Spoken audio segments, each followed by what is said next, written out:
All right, good morning, everyone. Welcome to this month's webinar, New Frontier Communicating Conservation. I'm Lauren Hildreth. I'm the chair of the Wildlife Society's Conservation Education and Outreach Working Group, and we are so excited to bring you two sets of fantastic speakers today. Feel free to drop questions in the chat throughout the presentation, and we'll answer as many as we can once both sets of speakers are done speaking at the end.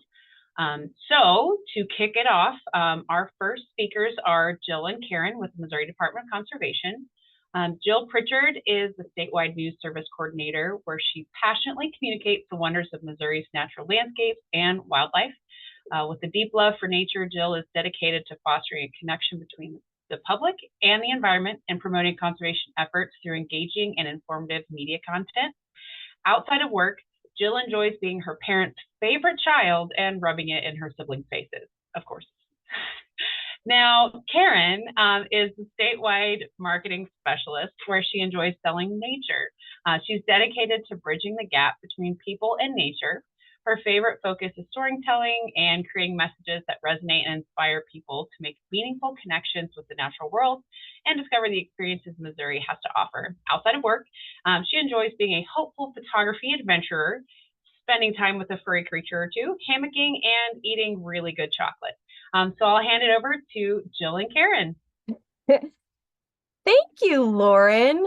I'm not really my parents' favorite. I think my dog is, actually. But I like to think that I'm my parents' favorite.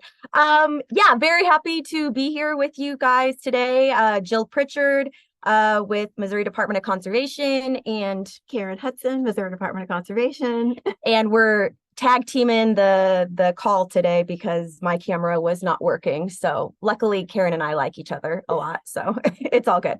So yeah, I'm gonna go ahead and share my screen, kick things off here, and we will start from the beginning.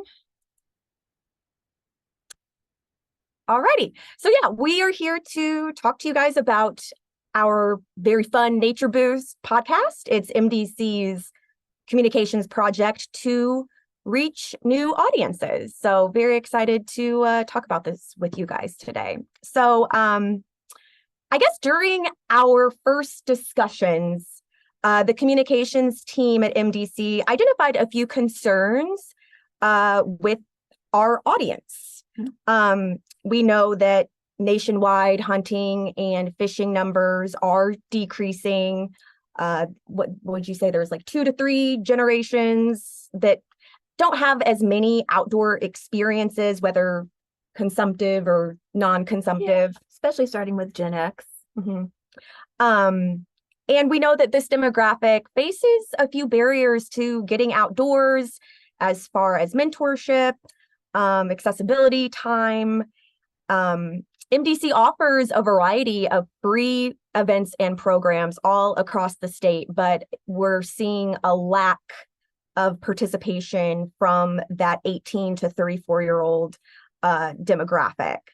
And I think our past approach was kind of waiting for this demographic to come to us. Correct. Yeah. So the communications team brainstormed ways for MDC as an agency to better reach them. So yeah, how can we address those audience concerns? A possible new digital project to reach that demographic that includes engaging content, reaching them where they are, and content that, you know, they can relate to, and really communicating that you don't have to be deep in the woods to enjoy nature. You know, nature is literally stepping out your door, and you know, it's everywhere, and it's for everyone. And thus the Nature Boost podcast was born. We knew, as far as brainstorming a title for a podcast, first off, including nature in the title was really important for us. Yes, for a few reasons. Yeah, we knew that that word in particular resonated with Gen X, Gen Y, Gen Z. So it was really important to not just say outdoors, but nature in particular. They do have an interest in it. They just don't know a lot about it. And nature is already a big word that's really integrated into MDC branding already. Our tagline, our agency tagline is serving nature and you. And it's also, we have a lot of MDC Discover Nature and Discover Nature Fishing. It's already a pretty essential part of our branding. Yeah, it's kind of like a bridge to getting in the outdoors. Yeah, exactly. And so as far as Nature Boost, that took a while for us to come up with that title. Kind of similar to Caffeine Boost, the tagline, get your daily dose of the outdoors, because we know that nature is good for you. It's good for your mental health. It's good for your physical health. And again, we know that nature is just a word that younger demographic positively responds to. So we had a lot of discussions and planning, brainstorming, and all of this really kind of happened, the pre-planning in 2019. Correct. And so, what was the format? What did we want to talk about? Who did we want to interview? Partners? Did we want to interview MDC experts? And I think one thing that really kind of helped us, so I host the podcast and I'm kind of a nature newbie, and so that was our hope, that the listeners could really identify with that, the fact that I'm experiencing nature along with them and I'm learning along with them. So season 1, we had season 1, season 2. So season 1, it was 4 episodes. Again, we really targeted that nature is healthy, nature is good for you, talking about the impacts the outdoors has on mental and physical health. And so we had 4 episodes on nature and health that we ended up launching in April of 2020. We were supposed to launch on Earth Day, but we had closed down like 2 weeks before that for COVID, and we're expecting to be back. So that didn't happen, but COVID turned out to be a happy thing for Nature Boost. Right. Yeah, it wasn't, we don't want to say COVID was good, because of course it wasn't, but that was just a time when people were really, as we all know, rediscovering nature. Outdoors was really being outside was really the only kind of form of recreation. Everything was closed. And so people were looking to social media and podcast for connection. And so, it was a happy accident. Yeah, absolutely. So that's, we had our 4 episodes on nature and health in the beginning. And then later that fall, we launched 4 more episodes talking about native wildlife. It was interviewing MDC experts on snakes and birds and bears and elk and, things that we thought people would be interested in hearing about as far as Missouri's native wildlife. And then we had mini boost episodes that we kind of released in between seasons. They were shorter format, 10 to 15 minute episodes that kind of, one was on hiking, one was kind of an ASMR theme of nature. And so those were just kind of little bite-sized episodes that we released in between the seasons. So how did we market this? And I'll turn to the marketing specialist. Okay, so being a state agency, we can't just choose who we want to work with. And luckily for us, we have an overarching purchasing thing where we can bid with partners and things like that. So we partnered with a nationwide company that is also located in St. Louis called Hubbard 2060. And they actually helped us come up with our visual Nature Boost signature. We knew we wanted to have something that, looked in the outdoors. We call it a visual signature because here at the Missouri Department of Conservation, we already have a branding logo, which is our triangle. And so we didn't want to have another logo. We just wanted something that people would recognize. It would look good in social media. It would also look good whenever you're on a podcast format. It looks great. And it helps us stand out. It does help us stand out. The other important thing that we did was coming up with a really nice description for our podcast. And also a landing page that we continue to refine and grow as we interact with more of our audience. The landing page is important because it allows us to send our listeners to interact with us, like tell us their story ideas, have a little contest, see the latest behind the scene pictures, and that sort of thing. And on the next slide, this is a little screenshot of what the landing page looks like on the MDC website.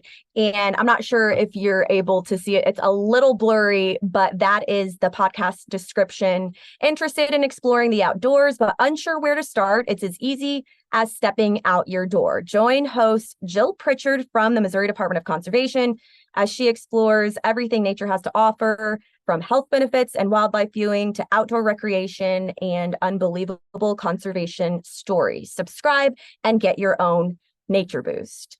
And so, and these are just a few examples of the original, of the photos that we had starting out in the beginning to promote the content or promote the podcast. Just some behind the scenes shots of me interviewing some of the experts, and of course, there's the Nature Boost visual signature that was very integral to the original promotion of the podcast. And now it's very popular. It is, yeah. Like, I'm very happy with how the visual signature came out. So this is one of the original, well, one of the first, probably the first video that we had to promote the podcast. I'm going to play it. I hope that you can hear it. It might be the volume might be a little low. And the first few shots are actually just photos that go through. Yeah. So if you're seeing things flip, that's what's happening. Let me just make sure the volume's all the way up and then start it over. So this just kind of gives you another idea of how we promoted. Nature Boost is MDC's new podcast that really explores how nature improves our lives. We talk about all the health benefits of nature. We talk about recreation in the outdoors, and we even have some fun episodes that explore Missouri's native wildlife. So subscribe to Nature Boost wherever you get your favorite podcasts and get your daily dose of the outdoors. Okay, so get your daily dose of the outdoors. Very fun little tagline. And again, those were some pictures that we had in the beginning. So what did we learn whenever we first started out in the beginning? Well, we learned a lot about listener preferences. We know that one of the big things, we had a poorly performing episode where it was an in-studio recording where I interviewed 3 other people, and that confused listeners. Too many voices. Too many voices, too much, not too much, but for that particular audience, too much science speak. Because science speak is good. It is. When it's aimed to, Right, yeah. Right. And we know interviewing biologists, words matter, and too much of that science speak just doesn't resonate with that specific audience. But we also learned that they resonate with nature and health.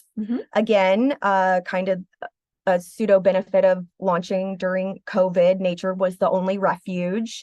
And they really liked the storytelling format that I think Nature Boost has come to be known for. Those in-field recordings really help to paint a picture, and especially in an audio only format. That is, I would say, our top goal is to really put the listener inside the story and make them feel as if they're experiencing being in nature while listening. Yeah, and it's actually kind of fun. You wouldn't think without visuals that you can do it, but it is a fun format to work in. And we also, from the storytelling, found out that our listeners really resonate with the recreational topics that we cover, which is kind of good because those are the ones that can encourage people to get outside and do a little more. Exactly. Yeah, we did step out of the box a little bit with we did a paddling episode where I learned how to kayak with some guides on the Missouri River, and we made that an episode. We did a rock climbing episode. Yeah, so we do want to kind of try some outside the box ideas for topics. So that is good to know that they like the storytelling and the recreational episodes. So where are we now? Yeah, we now have more consistency for sure with the release of episodes each month. Yeah, so we working with Hubbard, we branded our release every month as Nature Boost Third Thursdays. So every third Thursday of the month, you get a new episode of Nature Boost. From a scheduling point, we're just a 3-person team, by the way. Yeah. And so for scheduling, that's been really helpful for us. And if we do get some great things that might make a nice bonus, we do try to throw those in too. Mm-hmm. Mm-hmm. But yeah, in the beginning, we for some reason we really focused on having seasons. Almost like a television show, but we tried to make the season seasonal, and our listeners don't care. Yeah. So it was very much a learning experience in the beginning, and yeah, as Karen said, it's just 3 of us who work on this project, and we all do have other job responsibilities. So it is nice to be able to plan that out and know that we have 1 episode per month. And it helps us be consistent with the listeners, and they can expect a third Thursday episode. Another cool thing is the cross promotion. Because of this key audience, 18 to 34, we have a lot of other outreach within the department, and it's become a nice product that we present to reaching out into a lot of other areas of the department to reach that audience. Mm-hmm. And so that's been a great cross promotion for us with the Nature Boost podcast. And then even the listener involvement, we have since started encouraging people to send in episode ideas. There's with our landing page at the bottom, there's an option where they can send us an email, tell us what they like, what they don't like, what they'd love to hear about. And we now have some Nature Boost swag. We have t-shirts. I don't know if you can see these.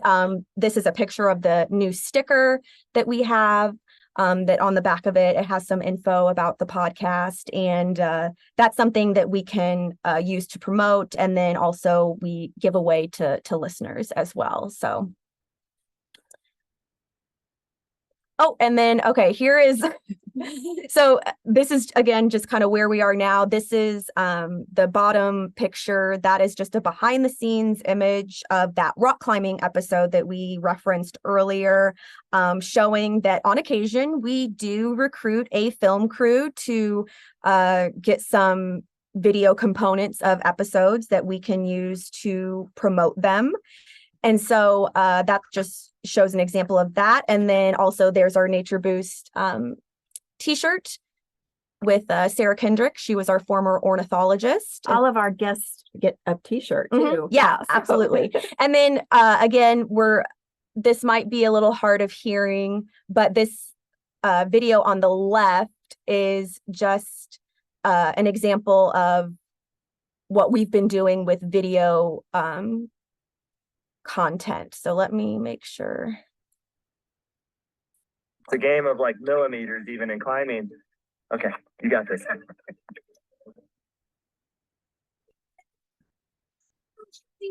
Floating the Missouri and Mississippi rivers is like touching a part of history.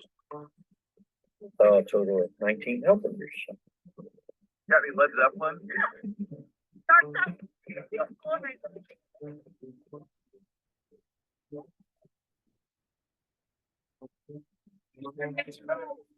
The game of like millimeters. And yes, my mouth is just constantly open like that all of this time. That's so funny. All right, so that just kind of shows you some of the content that we now have that we use in our marketing. So here's a little image of numbers for the podcast that we can see how our episodes are performing. As you can see, this is a little screenshot of this year. Yeah, and we're on different platforms. You don't see all of the platforms, but you can see Apple Podcasts, Spotify are our two most popular. I believe altogether we're on 9 different, wherever you get your podcast at, platforms. And Hubbard 2060 helps us get that out there, which takes a big lift off of that. And I'll also jump back to the video that Jill was just showing to say we use most of that video content either on the landing page or in social media that we also put out to our audience as well. So this year, what you're seeing here is January to June. And so far this year, our most popular when this was done was the solar eclipse. Yeah, which was impromptu episode kind of. It was cool. We had a little portion of Missouri that was in the path of totality for the solar eclipse in April. And, that was something kind of out of the box. How does a solar eclipse affect wildlife? What does wildlife think when, the moon totally blocks out the sun? And so that was a cool episode to talk about. So next page, this kind of shows us, again, this is a screenshot of earlier this year where we're hitting with the age of our listeners. And we didn't pull the whole thing here. This totals up to about 99% of our listeners. We are so happy that we've got 27 and 30% in that core area, but we're also really grateful to have anybody under 50. So we have that large 35 to 44, which makes up, like I said, a little over 99% of our audience. We're grateful for all of our listeners, but we're so glad that we're hitting our mark on our original target. Absolutely. And then this doesn't show it too, but it's our numbers also show that we have a lot of listeners in more urban areas. True. In Missouri, St. Louis, Kansas City. So we're very pleased with how it's been doing. So looking to the future, what do we have planned for Nature Boost? Definitely more listener engagement. We want our listeners to be a part of the episodes of the future of the podcast. And I think that also gives them incentive to keep listening as well. Yeah. Maybe bring in some partners who are interested in working with us too a little bit, that have more engagement maybe on the ground with listeners. And then capturing more promotional content, especially exploring more video opportunities that we can have. And of course, everybody loves swag. Everybody loves shirts and sunglasses and all that stuff. So seeing how we can, outdoor swag. Practical is the name of the game. So that's what we're looking forward to the future of Nature Boost. So this is the team. I'm Jill, of course. I'm the host of the podcast, and then Karen, marketing, and then Pegcraft. She's not on this meeting today, but she is our wonderful digital media producer. She is so talented at making the episodes just what they are, and so interesting to listen to, and again, really helping to put the listeners in nature inside the episode. So those are our emails if anybody is interested in contacting us. And it does look like we have a lot of questions. And we will answer those questions once Mia and Steve are done. Perfect. Okay. So you're good. Right. Thank you, Lauren. Then that is the end of our presentation. So thank you guys for having us. So I will stop sharing.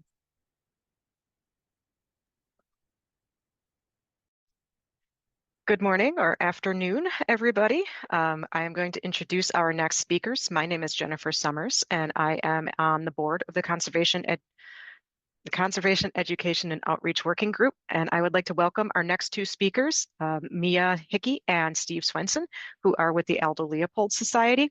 And they're going to be talking with, Aldo Leopold Foundation. I am going to be they are going to be talking about the My Wisconsin Woods program. And so Mia Hickey is the My Wisconsin Woods coordinator at the Aldo Leopold Foundation in Baraboo, Wisconsin. She's an outreach specialist who shares information on sustainable forest management with private woodland owners in Wisconsin. In her free time, she enjoys reading and tent camping.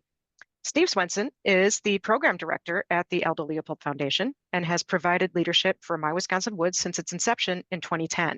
Steve has authored regionalized handbooks titled My Healthy Woods, written specifically for inexperienced landowners.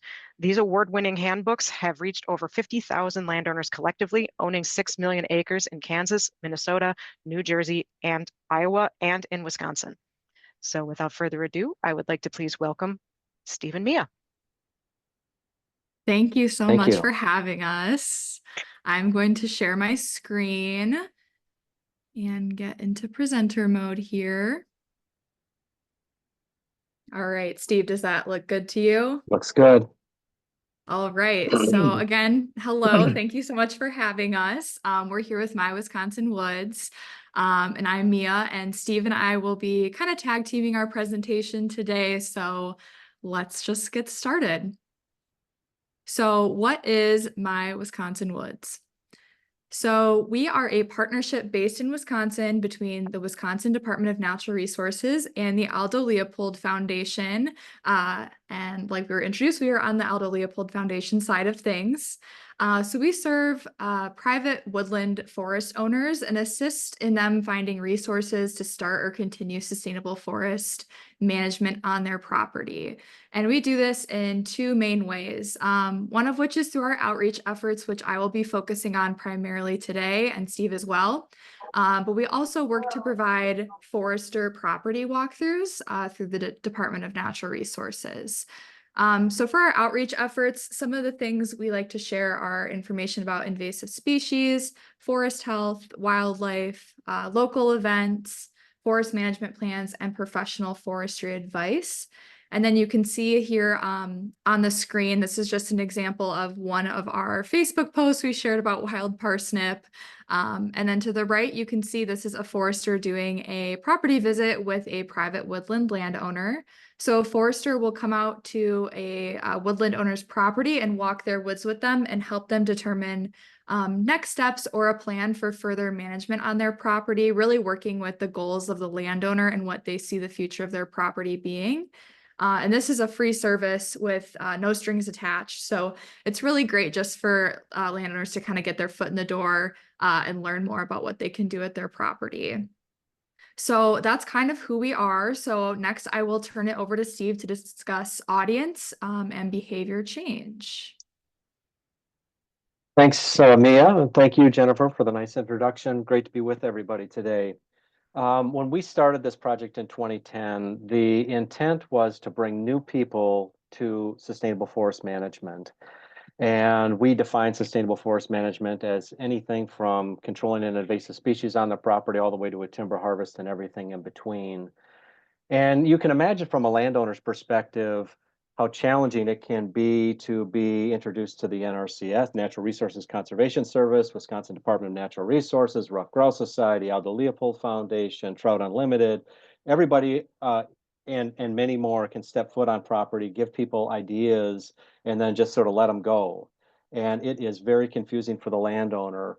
We really wanted to create and bring marketing and social science to conservation, to sustainable forest management for the betterment of our work as partners, but also to the benefit of the private landowner, make this easier to do conservation. And so we turn to the social sciences. There's great work out of tools for engaging landowners effectively. This comes out of the Yale School of Forest. You can flip the slide there, Mia. Comes out of the Yale School of Forestry. TELI as the acronym they often use. There is a lot of information on this website. I really encourage you to go check it out if you're interested in engaging landowners more effectively, principally forest landowners. All of the data comes out of the National Woodland Owner Survey. That is a nationwide survey, and it is really interesting that so much of it is the same across the country. And so I don't know where you're all joining from, but I bet your state looks like this. Landowners, the way they have created these typologies, landowners fall along two axes. Those that value the financial capacity of the land. So from left to right, less interest on the left, more interest on the right, and the amenities of land, the beauty, the nature appreciation, the time with family out on the land, the ecology of their property. Those are the amenities and many others, but those range from very little interest in that at the bottom to a lot of interest at the top. Our project, My Wisconsin Woods, really works with woodland retreat landowners and working the land landowners, both of which value the amenities. If our marketing materials don't acknowledge that those things are important, or better yet, that the things that we offer them connect tangibly to betterment of those amenities, we've missed the boat. It is really important that our marketing materials reflect their sense of value and the things that we ask them to do or the things that we value them doing benefit their value in amenities. So the woodland retreaters own 33% of the land. Working the land own 33% of the land. They make up collectively about 70% of the property owners in Wisconsin and really across the country when you start to look at these data as they go out. As you can imagine, the uninvolved are uninvolved. And so if you find out who they are, they're really not worth engaging. They've got the property was inherited from a family member or what have you. Supplemental income, they are really interested in the financial aspects only of their property. And so if you are going to approach them, that's the topic in which you need to approach it with. And largely, we would put farmers in this category. That's not deriding their interest in the forested aspects of their land, but their relationship to the land is through an annual economic incentive. And so really, it's through that lens that they often approach the forestry on their property, and it can be very cyclic and infrequent. And so they've been less of our target. We've really focused on woodland retreat landowners and working the landowners. Mia? So along with the understanding our audience and really getting focused on that, we wanted to make sure that we understood how behavior change can happen and how we might be able to use what we have in our quiver to make that work happen. Mia? So we developed a model. This is pretty intense. Don't be intimidated. But there's a lot on this page, and all of it is pretty exciting for what it has done for us as a project. Starting at the far left are the steps, and we have 6 of them. We did not make these up. We stole the good stuff from those in the social sciences that have studied behavior change, and we followed these 6 steps are very similar to the stages of change model, the trans-theoretical model, which is you got to start somewhere, and it starts with awareness. And then it is about learning more, take a first step, make a plan, complete a small action, take a big action. Toward the end there, if this were a drug rehab program, there would be relapse in there as stage 6. We didn't think that was appropriate for our audience, so we added big action in there. So you can modify these, but what we've accomplished here is a more intelligent approach to changing people's behavior. It used to be that we'd create a publication like My Healthy Woods, put it out there, and we'd expect stage 6 to happen. Well, that's not reality. There are more steps in there. We have to acknowledge those. We need our leaders to understand that it takes time. It takes intentionality to get people to move down the continuum. The discs in their size reflect the reality that not everybody's going to make it to the finish line. And so, yes, there are going to be property visits out there that don't result in a timber harvest. That isn't failure, but we don't know who is going to make it there. And it is telling when a forester has reflected on their experience and said, well, you know what? I've had people invite me out just to identify a tree. And a few years later, it turned into a timber harvest.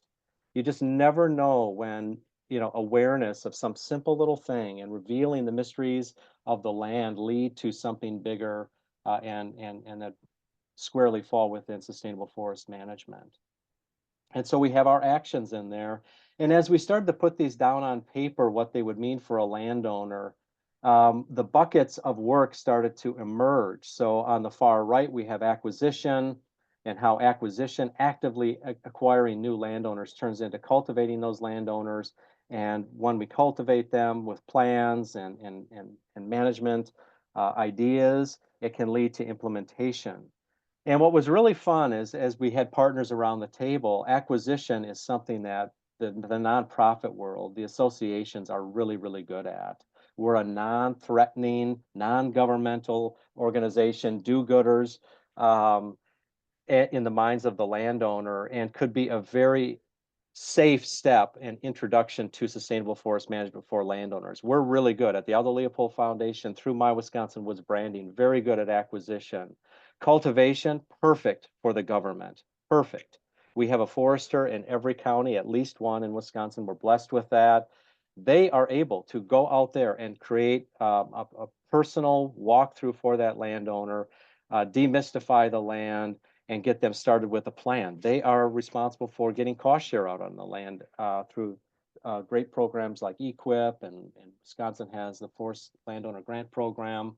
So it's perfect to have them in a cultivation role. We can create a warm introduction to that forester. And so, as Mia suggested earlier, we've been brokering visits on private lands through My Wisconsin Woods. We're that warm welcome, and then we can create that warm pass to the next stage in the landowner continuum. And then lastly, with implementation, is the private sector. They are the implementers, the foresters, the loggers, the land managers. We can create those references to them that hopefully can move that landowner through and onto action. Mia, back to you.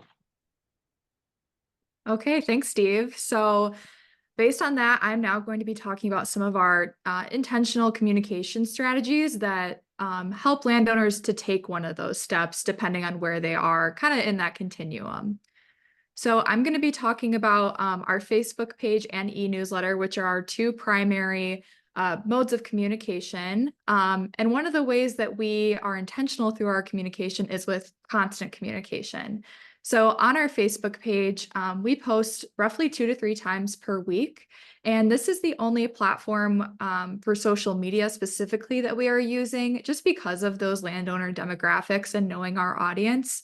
Landowners do tend to be a little bit older, so they tend to be on Facebook more than, say, something like Instagram. So on our Facebook page, we have 55,000 followers and 54,000 page likes. And like I said, we post 2 to 3 times a week. We keep our Facebook focused kind of more on that fun, engaging side that Steve was talking about, with the opportunity always to learn more. So we post things like funny animal trail cam photos, upcoming events. I'll try to play on current trends in social media and apply them to forestry. And we talk about seasonality in your woodlands as well. So even if we're posting something kind of fun and hard hitting, there's always a link to learn more to an extended website. We also have a e-newsletter, which we publish once a month. And we have about 17,000 subscribers on there as well. So in each monthly e-newsletter, we feature one article written by our science writer, which is usually our top viewed article. We cover a lot of different topics, everywhere from maple syrup tapping to bow hunting. And then we also share cost share opportunities, upcoming events, forest health, and more. And our e-newsletter is a little bit more of that longer form educational content. So we mix in a lot of that education with the fun topics as well. So when you're posting about these topics of interest to get people to take the next step, it is really important to keep them, enticed with the fun stuff as well, which I think can be overlooked. And then one other way we are intentional through our communication is through paid advertising. And I feel like this is kind of what sets My Wisconsin Woods apart in a lot of ways, because many nonprofit and government organizations do not do paid advertising. So we specifically work with a media group that helps us run these advertisements, although you can do them on your own as well. And the group we work with helps target people within certain interest groups to get our information on their Facebook pages. So just an example of some of those interests that they go after are people that are interested in birding, property management, people who live in Wisconsin, obviously, woodlands. That's just a few examples. And these help capture these people and entice them to either follow or subscribe. And you can see on the screen an example of what one of these paid ads looks like, and it pops up on your Facebook page as if it was any other post from any other group. So we ran these advertising campaigns for our e-newsletter and our Facebook page from January of 2024 to July of 2024. And the results were really incredible. We gained 2.5 thousand new e-news subscribers. We had 10,000 new page likes on our Facebook page and 7,000 new followers on Facebook. So it really shows that we have, an untapped audience in Wisconsin that we're still going after. We have a great following, but there's even more people that we can find who are interested in sustainable forest management. So it shows that, yeah, there's people we still need to be going after. And I did want to mention too that there may be ways that you can do both of these things on a smaller scale. I think with constant comms, even posting twice a week consistently every week is great. And then with paid advertising, you don't have to have hundreds of dollars or thousands of dollars to see a difference with paid advertising. And there may be someone within your organization that has a skill in this that you might not even know. So you don't necessarily have to go to an outside media agency to get help with advertising. So that is a little bit about how we are intentional with our communications. And next, I'm going to get into making expectations and goals for yourself when it comes to these outreach efforts. So it's important to see how your outreach efforts are performing. Otherwise, you're never going to know really how you're growing or why. So if you're using an e-newsletter platform such as MailChimp or really any social media page, most of these have built-in analytics like within their site for you to use. So they can show you the followers you have, subscribers, interactions with content, open rates, click rates, and they often will create like nice little graphs for you as well. And this can help you use that. You can use those to help frame your success. So if you see on the screen here, this is just an example for Facebook. They have Meta Business Suite, and everything here can really help you get started with either planning content, running advertisements, and then the Insights tool specifically shows you within a certain time frame that you choose, whether it's a year, a month, or a quarter, how your content is performing or how many followers you're receiving. And another thing that Steve and I have really liked to use is their tool that helps you compare to others in your industry. So our page is set up within the nonprofit industry, so it compares us to other people within a similar group. So for followers, we're doing significantly higher numbers of followers than others in our similar industry. And then these two numbers are for a month. We're receiving a similar amount of follows per month and content interactions per month as others in the industry. So that really shows that, it's a great measure of success. We're doing above what others are doing, or, we're doing as well as others as well. So that can help, again, just kind of frame that success. And based on the metrics that you're finding, this can really help you set goals for increases that you want to strive for, either monthly, quarterly, or yearly. And Steve and I often talk about being appropriately ambitious. We usually set our goals within a 5-ish% increase from our previous reference point for the year. So let's just say that we gained 5,000 followers in 1 year.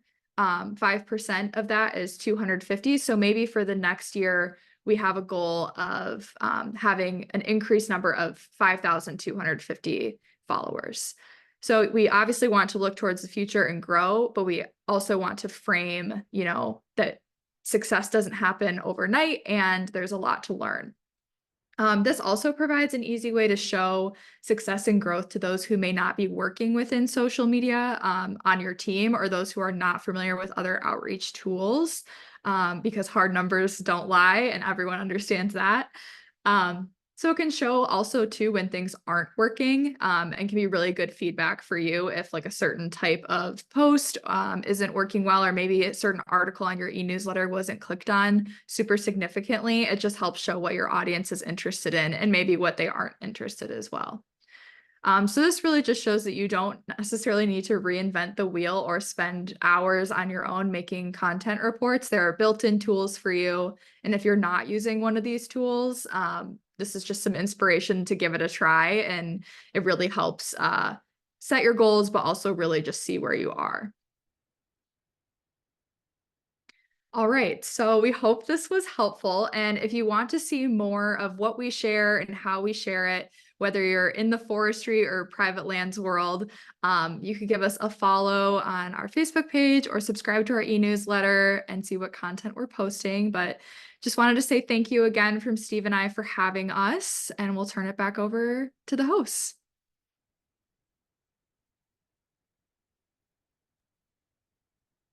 All right, thank you so much. That was wonderful. Okay, we have some great questions in the question and answer. So I will start with the first one that I'm going to throw to Karen and Jill. So how big is the team to create the podcast? You said there's 3 of y'all, but on average, how long does it take to do an episode, recording, editing, all of that? Yeah, so from start to finish for an episode, again, because we all have other job responsibilities at our roles, in our roles at MDC, depending on how much editing the podcast, that particular episode takes, I would say at most a few weeks to do one episode, but faster episodes that don't require as much editing as far as the levels, as far as background noise to take out, those usually about a week, I would say. But also I will tag on to that too, that we really do start to plan these episodes out further in advance to give us time to schedule those interviews and recordings, and that way we don't feel super pressed at the end to get it all done. We have some backup stories in our pocket in case weather's bad, or you never know, it floods the thing we wanted to do or something. Right. Okay, thank you. So we had a question here for Jill and Karen. When you, at the beginning of your talk, you mentioned that you had, you came up with 3 solutions to your problem. Can you briefly talk about your process to identify those 3 solutions? Yeah, the solutions with reaching a younger audience and connecting with them. What was the best way we decided to reach that? We did look at just using social media as a digital avenue, but that's not necessarily a long-term. It's not a long-term way to continuously engage, and that's on social media. Most people are either scrolling, or now our attention span is less than a goldfish. Right. So yeah, and it needs feeding every day. But we decided on a podcast because that allows us to tell a story and invite listeners to participate in the episodes and in the recreation activity that we're talking about, and also with that age group, to really connect with them, it was important to have a host who is in that age demographic, which I am. And so, you didn't want somebody outside of that age range because, they wouldn't relate to that. So the solution number 2, we really show and describe, as I guess a better term, since it is audio only format, how to be in nature and do these activities. And, again, since I am kind of a nature newbie, we don't censor my failures, so to speak, or excitement. Yeah, or excitement. Yeah. And I think that can really be relatable. And also, we talk about the MDC events, and we promote them and the programs, and we feature them on episodes, and we encourage people to learn about them and to check them out. And then also we've learned that the podcast itself is a helpful tool that our nature centers are using as well. Yeah, and it invites them. Our nature centers host events to learn things, like going kayaking and stuff like that. And so it's a good cross-promotional tool. And then people want to learn, and our nature centers are even sometimes restricting some of their programming to this audience for special registration so that they can be with others that are like them in their age group and generation. Mm-hmm. All right, thank you. We have a question for Mia and Steve. So how do you measure growth from year to year with constantly changing algorithms for analytics? For example, MailChimp, click versus open rates. Yeah, that definitely can be a challenge. And specifically with MailChimp, I think they recently made an update that I noticed as well with how they measure their click and open rates. And I think some of it is you kind of have to roll with the punches. I think generally the data does stay similar from year to year, even after a change.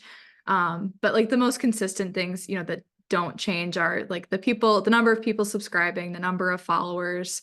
So those are probably the two like analytic metrics that we really focus on. And then with the engagement, we obviously look at it and compare it from year to year. And as long as there isn't anything incredibly glaring, we have a good idea of, we're heading in the upwards direction. But yeah, it can be super frustrating when they change the algorithm on you and you're like, hey, how do I compare?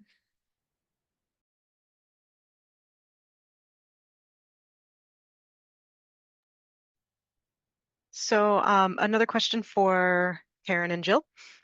Given that your format is audio only, how are you meeting or satisfying accessibility issues like for hearing impaired audiences, et cetera? Yeah, that's a great question and a great point to bring up. And we do transcribe all of our episodes, and all of that is on the landing page. Each episode is all transcribed, and that is available. Yeah, and it meets the proper standards for the acronym. I cannot remember right now. I can't put remember. us on the spot. Yeah, Right. but it all is transcribed. Awesome, thanks. And then kind of another question for you two. How are you acquiring the data on your listeners for the podcast? So because like their preferences and all of that. Okay, preferences. Okay. Well, focus groups. We worked with a lot of focus groups. I think there was a question about how we identified what language they relate to. Yeah.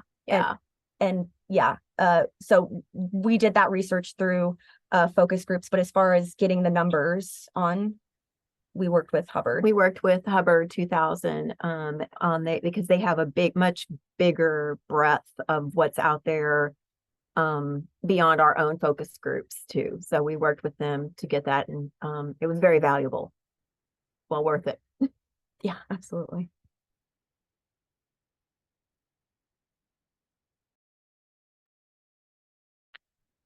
I think you had answered something like this already. I think this is I would say that this is open to everybody. We had mentioned, word choices for targeting age groups, whether it was using nature in your podcast title, or Steve and Mia, you had mentioned this as well. Where did you find the information for, what types of language resonates with different age groups?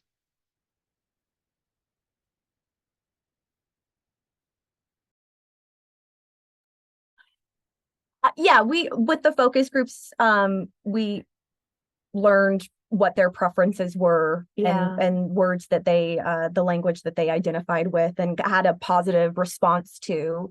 And that was internal focus group work and external focus group work. We knew that because we have the word conservation in our title, they don't know what that means. But they know what nature is. And they consider nature across all, like urban, suburban, and rural. Everybody could come up with something that that is nature. Mm-hmm. Mm-hmm.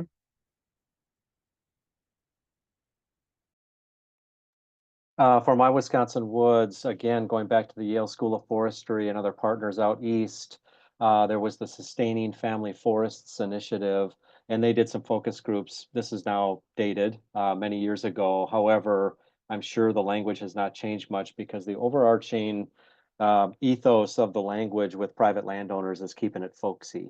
And so instead of saying wildlife populations, it's critters. Or instead of saying sustainable forest management, it could be just caring for the land.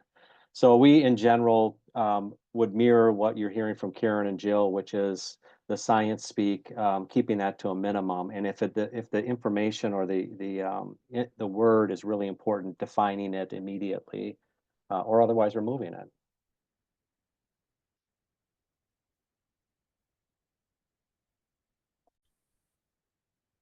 So I have a question for Steve and Mia.